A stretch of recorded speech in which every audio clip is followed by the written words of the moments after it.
And what prompted me is that in 2014, I lost my grandmother at Mulago Hospital just because she didn't have enough blood. And I was like, why shouldn't I donate blood to save more people out there in the world? That there are more people who are dying like my grandmother, and they just need a unit of my blood for them to be alive.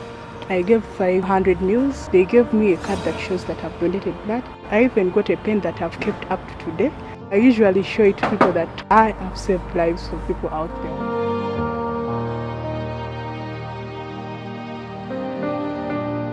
My first experience, I've gone through it. I'm also guided on more on what I should eat in order to donate more blood. I get my blood group results. On top of that, my age status results. On top of that, I've lived a healthy life for the last 3 months because I know what to do. The students over there in institutions, they should continue donating. If you donate once, twice, thrice, continue, because blood is a drug, because we know it can save life. I've been transfused many times because of sickle cell patients. Our disability is with the blood. My hemoglobin levels would go down very easily and at a very fast rate. So when the body does not have hemoglobin, it is actually not working in the sense of working. The heart cannot pump any blood, so you will actually lose your life. So I was at the instance of losing my life before I had been transfused. A normal person is supposed to have 5 to 6 liters of blood. Now, if someone has lost maybe blood in a road traffic accident, then we have to replace it with blood, which has 2 components: the cells, the red cells, and then the fluid part of it, which is called plasma. This is one of the units, sickle cell clinic, where blood transfusion takes place. We have about 1,700 patients in this clinic. Once the hemoglobin level is 5 and below, the doctor recommends a transfusion. For children who have stroke, as long as their HB is less than 10, they are at risk of getting another stroke. So wherever we run the CBC, the HB is below 10, even if it's 9, they will need a transfusion. When the child is having a chest crisis, when he's breathing badly, even if the HB is high, the doctor usually recommends a transfusion.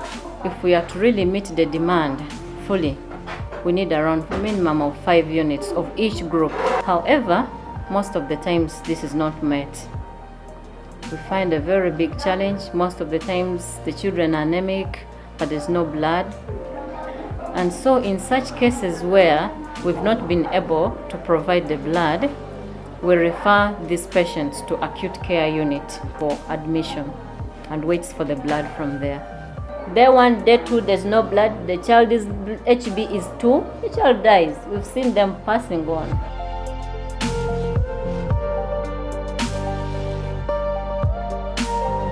I continue to encourage anyone else in the world who is eligible to donate blood that you should.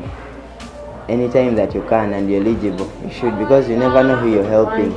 You have very many patients. Aside sickle cell patients, there are very many other accident patients, other patients who have aplastic anemia, cancer patients who need that blood. So wherever you are, you never know whose life you're saving. Why don't we put a bleeding site within Mulago that is working every day? The caretakers are like, where can we go and donate? You start explaining issues of Nakasero, you see Nakasero, it's another bureaucracy to reach there. But if it was like, where can we go and donate, and you're like, just look down there and donate, it would be easy. Even we get some other clients, they're like, do they donate blood within here? That no, you have to go to Nakasero or any camping you find somewhere. They're like, oh, I wish there was one here.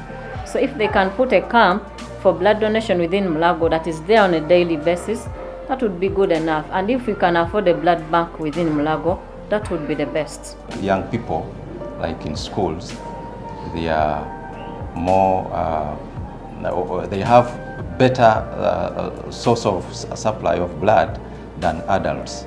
So we usually go to institutions to get donations, and when we bring that blood for testing, you find like 90% is good, and when you go to communities, you find almost 60% is bad. Who am I that my blood flows into the vein of someone in order for that person to have life?